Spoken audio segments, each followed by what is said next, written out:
दोस्तों, सी या समुंदर आपने देखा होगा, पर क्या आप समुद्र के बारे में पूरी जानकारी रखते हैं? समुद्र वह रहस्य है जिसके बारे में वैज्ञानिकों को भी इनकी पूरी जानकारी नहीं है। समुद्र की रहस्यों की खोज चांद के बारे में जानने के बराबर है। समुद्र जितना गहरा है उससे ज़्यादा रहस्य इसमें छिपे हुए हैं। चलिए समुद्र की कुछ जानकारी और समुद्र के कुछ अद्भुत जीवों के बारे में समझ लेते हैं।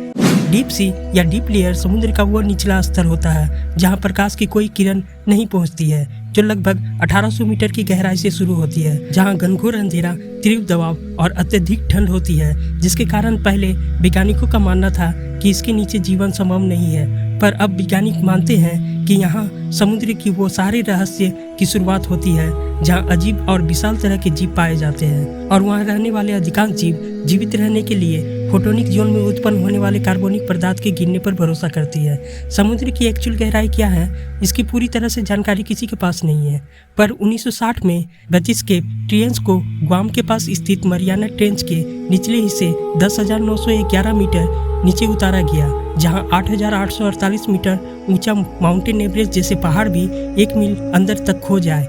ट्रियंस के बाद जापानी रिमोट संचालित वाहन ROV काइको एकमात्र जहाज था जो इस गहराई तक पहुंचने में सक्षम था।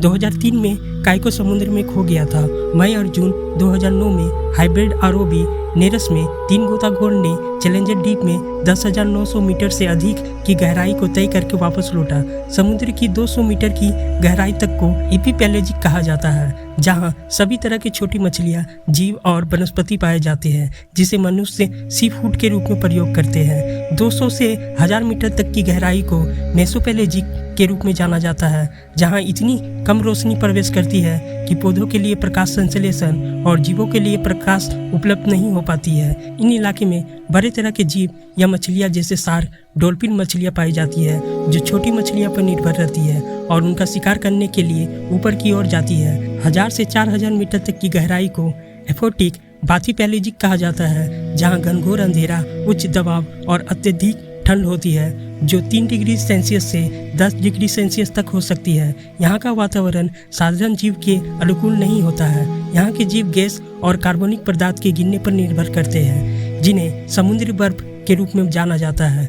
गैस पर निर्भर होने की वजह से इस कई गहरे समुद्र की प्रजातियों में जेली जैसी मांसपेशियां और कंकाल की संरचना वाले लंबी शरीर वाले और बिना खोपड़ी के मस्तिष्क होते हैं, जिसमें ज़्यादातर ग्लाइकोसामिनो ग्लाइकेंस होते हैं, जो उन्हें कम घनत्व प्रदान करती है, जिससे वे उच्च दबाव में रहने के अनुकूल होते हैं। विशेष वातावरण और प्रकाश की कमी के कारण उनको साथी ढूंढने और प्रजनन करने में मुश्किल होती है, और इसलिए यहाँ कई जीव हेमाप्रोडिटिक होते हैं जो खुद से बच्चा पैदा करती है। 4000 मीटर से अधिक तक की गहराई को एबिसोपेलाजिक कहा जाता है, जहाँ समुद्र के रहस्यमय जीव और प्रजातियाँ उपलब्ध है, जिनकी खोज में मनुष्य कई वर्षों से लगे हुए हैं। उनके ऊपर कई फिल्में बने हैं और लोगों ने भी उसे महसूस किया है। ऐसा माना जाता है कि पृथ्वी के कोर तक समुद्र की गहराई है, जिसे हेडोपेलेजिक कहते हैं। दोस्तों, इसके अलावा यदि आपको समुद्र के बारे में और जानकारी चाहिए तो प्लीज़ कमेंट करें।